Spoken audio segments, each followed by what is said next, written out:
रिठाला गांव में राजू नाम का एक आदमी अपनी पत्नी मुस्कान के साथ रहता था।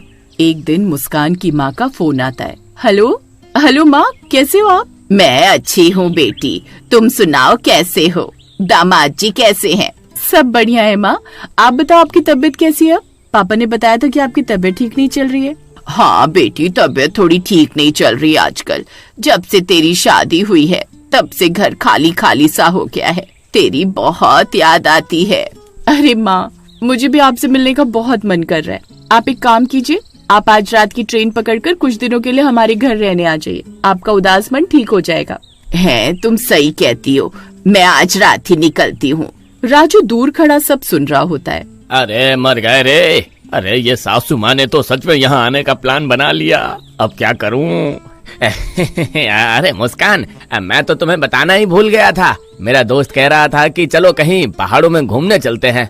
उसकी भी नई नई शादी हुई है तो वो अपना हनीमून भी मना लेगा और हम भी घूम आएंगे। नहीं नहीं नहीं, अब तो मेरी माँ रहने आ रही है, मुझे कहीं घूमने नहीं जाना। अरे तो क्या हुआ, सासू माँ को मना कर दो, वो फिर कभी आ जाएंगी। नहीं जी, इतने दिनों बाद तो मेरी माँ आ रही है, मैं उन्हें मना नहीं करने वाली। वो आज रात की ट्रेन पकड़ कर आएंगी, तुम उन्हें सुबह स्टेशन से लेकर आ जाना। अरे यार, ये कहाँ फंस गया। अब सासू माँ को कौन झेलेगा। फिर सुबह होने पर राजू अपनी सास को लेने स्टेशन पहुँच जाता है। अरे दामाद जी, कैसे हो आप? अब तो इतना वक्त बीत गया, आप अब भी ये खटारा साइकिल ही चला रहे हो। कम से कम एक सेकंड हैंड मोटरसाइकिल ही खरीद लेते। जी माँ जी, जरूर बहुत जल्द ले लूंगा। इतना ही शौक था मोटरसाइकिल पर घूमने का तो दहेज में दे देती। अभी इसे मजा चखाता हूँ। अरे सासू माँ, जरा पकड़ के बैठिएगा, आगे बहुत गड्ढे हैं। तभी राजू साइकिल की स्पीड को बढ़ा देता है। ओ मैं निकला और गड्डी लेके और रास्ते पर वो सड़क पे एक मोड़ आया, मैं उथे दिल छोड़ आया। अरे नास मिटे, कैसी साइकिल चला रहा है? दिख नहीं रहा क्या इतने बड़े बड़े गड्ढे हैं यहाँ? मुझे मारना चाहता है क्या? अरे कुछ नहीं होगा सासू माँ, आप बस इस मोटरसाइकिल का मजा लीजिए। अरे मर गए रे, लगता है दामाद जी को मोटरसाइकिल वाली बात दिल पर लग गई है। राजू साइकिल की स्पीड और बढ़ा देता है। तभी एक बड़ा गड्ढा आता है और साइकिल पलट जाती है। अरे मर गई रे, मेरा पैर, बहुत दर्द हो रहा है। अरे सासू माँ, आप ठीक तो हैं? अरे कमबख्त नास मिटे, मुझे पहले ही पता था तू मुझे मारना चाहता है, तभी जानबूझकर इतनी खराब सड़क पर आए इतनी तेजी से साइकिल को भगा रहा था। अरे नहीं माँ जी, ऐसी कोई बात नहीं है। मैं तो सिर्फ आपको जल्दी घर पहुँचाना चाहता था। अरे कमबख्त, अब ऐसे ही देखता रहेगा या मुझे उठाएगा भी? फिर राजू अपनी सास को जैसे तैसे उठाकर साइकिल पर बिठाता है और धीरे धीरे घर पहुँचता है। अरे माँ, आप आ गई। मैं बहुत खुश हूँ कि आप हमारे घर रहने आए। बहुत दर्द हो रहा है। अरे माँ, ये आपके पैर में क्या हुआ? आप ठीक तो है ना? अरे कुछ नहीं हुआ, माँ को चलते चलते पैर में मोच आ गई है बस। अरे नास मिटे, सच सच क्यों नहीं बताता कि तूने मुझे जानबूझकर साइकिल से गिराया है? आप ये क्या कह रही हैं माँ? अरे नहीं नहीं, माँ तो मजाक कर रही हैं। मुस्कान, तुम्हें पता तो है गांव की सड़क कितनी खराब है, बस उस वजह से साइकिल का बैलेंस थोड़ा बिगड़ गया था। फिर शीला कुछ देर आराम करती है, लेकिन उसके पैर का दर्द बढ़ता ही जाता है और दूसरी तरफ राजू और मुस्कान अपने कमरे में सो रहे होते हैं। अरे कहाँ मर गए, मुझे दर्द में अकेला छोड़कर खुद घोड़े बेचकर सो गए क्या? फिर मुस्कान और राजू दौड़ते हुए वहाँ पहुँचते हैं।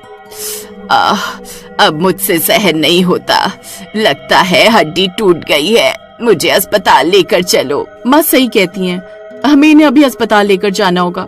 ठीक है, मैं कालू को बुला कर लाता हूँ, तुम घर पर ही रहो। फिर राजू बाहर जाता है और अपने दोस्त कालू को साथ लाता है। अरे राजू भाई, कौन से अस्पताल लेकर जाना है माँ जी को? मैक्स हॉस्पिटल लेकर चलें क्या? वो पास ही में है। अरे पागल हो गया है क्या? पता है ना वो कितना महंगा अस्पताल है, वहाँ नहीं जा सकते।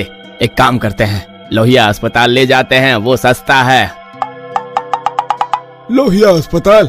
अरे भाई राजू, वो तो भूतिया अस्पताल है, वहाँ आधी रात को जाना सही नहीं है। कहीं सस्ते के चक्कर में हम किसी मुसीबत।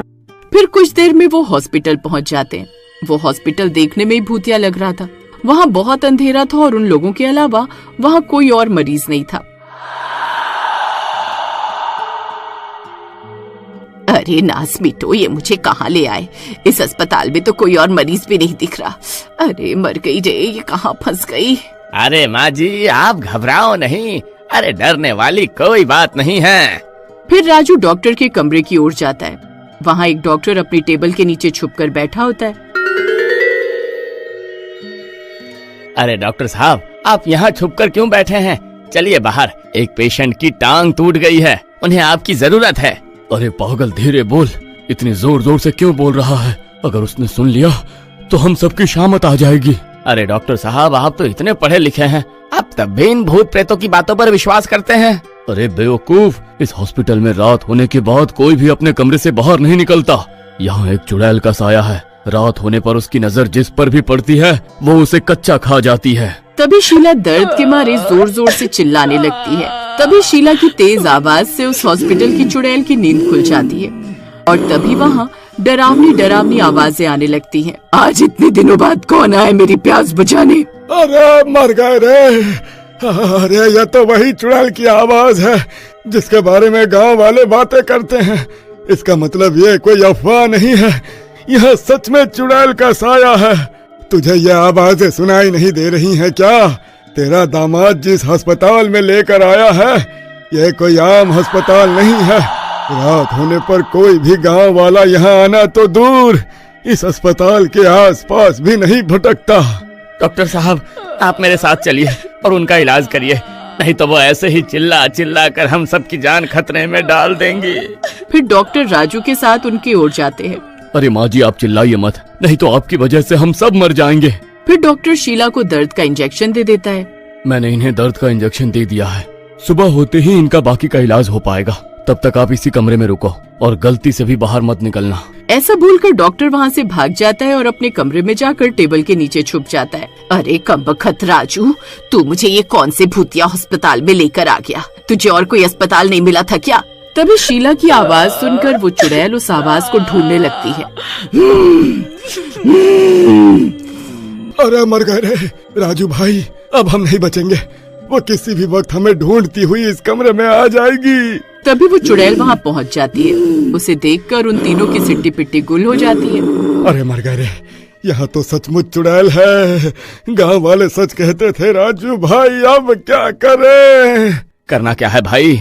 जितनी जोर से भाग सकते हो भागो, भागो। अरे भागो रे भागो, अपनी जान बचा कर भागो। यह चुड़ैल अब किसी को भी जिंदा नहीं छोड़ेगी।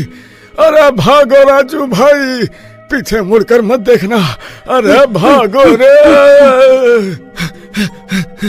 अरे नाज बेटो, मुझे यहाँ अकेला छोड़कर कहाँ भाग रहे हो? मुझे भी अपने साथ लेकर चलो। अरे मर गई रे, अब क्या करूँ? तभी चुड़ैल शीला के सामने आकर खड़ी हो जाती है। तो तू है जिसने मुझे नींद से जगाया? अब मैं तुझे नहीं छोड़ूंगी। तभी डॉक्टर और नर्स दोनों हाथ में मशाल लिए वहाँ पहुँच जाते हैं। आग को देखकर चुड़ैल डर जाती है। ओ चुड़ैल, चुपचाप अपनी जगह पर जाकर सो जा, नहीं तो तुझे जलाकर भस्म कर दूंगा। तभी चुड़ैल डर जाती है और शीला के शरीर के अंदर घुस जाती है। तभी शीला बेहोश हो जाती है। डॉक्टर साहब, ये क्या? ये चुड़ैल तो इस औरत के शरीर के अंदर चली गई, अब हम क्या करें? फिर डॉक्टर और नर्स दोनों मिलकर शीला को बांध देते हैं। अभी इसे ऐसे ही बंधे रहने देते हैं और सुबह होने का इंतजार करते हैं। तभी दूसरी तरफ राजू और कालू भागते हुए घर पहुंचते हैं। कालू भाई, बाल बाल बच गए। अरे आप दोनों आ गए, लेकिन माँ कहाँ है? उन्हें साथ क्यों नहीं लाए? वो भाभी जी, डॉक्टर साहब ने उन्हें एक दिन के लिए अस्पताल में ही भर्ती कर लिया है। कल उनको छुट्टी मिल जाएगी।